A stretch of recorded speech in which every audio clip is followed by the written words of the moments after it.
நான் மகிழம் ஃபார்ம்ஸ்லேருந்து தனலட்சுமி பேசுகிறோங்க. இப்போ ஜாதிக்காய் வந்து நம்மக்கிட்ட தோப்பில் இருக்குது, ஏற்கனவே இருக்குதுங்க.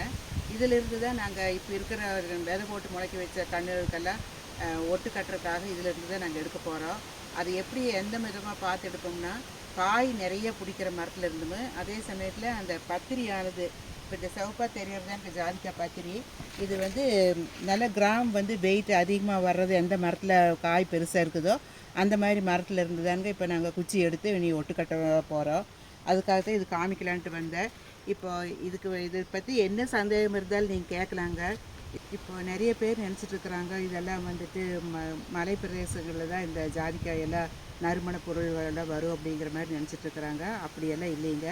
இது இப்போ இந்த கொக்கோ வந்து எப்படி சாதாரண வைக்கிறாங்களோ அதே மாதிரி தானுங்க தோப்புக்குள்ளே ஜாதிக்காய் செடியுமே 4 மரத்துக்கு நடுவில் ஒன்று வைக்கலாங்க.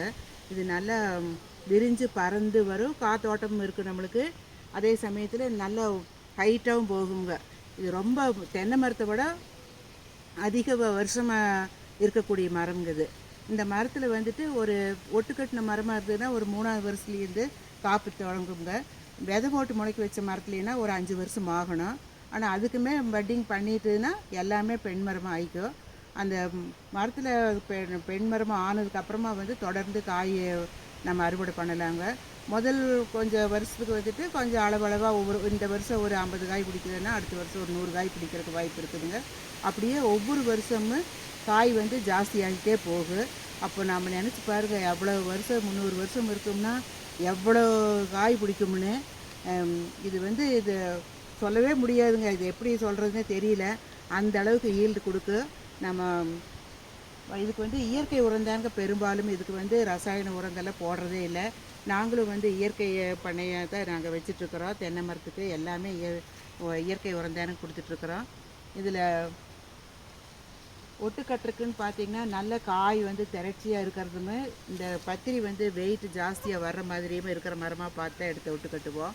அப்போ தான் உங்களுக்கு அது நல்ல விலை கிடைக்கும் நம்மளுக்கு. காய் சின்னதாகவும் பத்திரி சின்னதாக இருக்கிறத விட அந்த பெருசாக இருந்ததுன்னா வெயிட் ஜாஸ்தி வருங்க.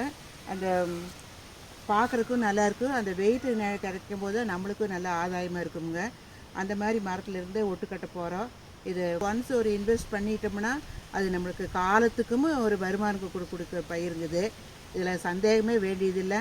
அவ்வளோ நம்ம வருமானம் தென்னை மரத்தை விட அதிக வருமானம், உபரி வருமானம் நம்மளுக்கு வேணும்னா இந்த ஜாதிக்காய் மரம் நடுறதை பற்றி தப்பே இல்லைங்க. தாராளமாக நடலாம்.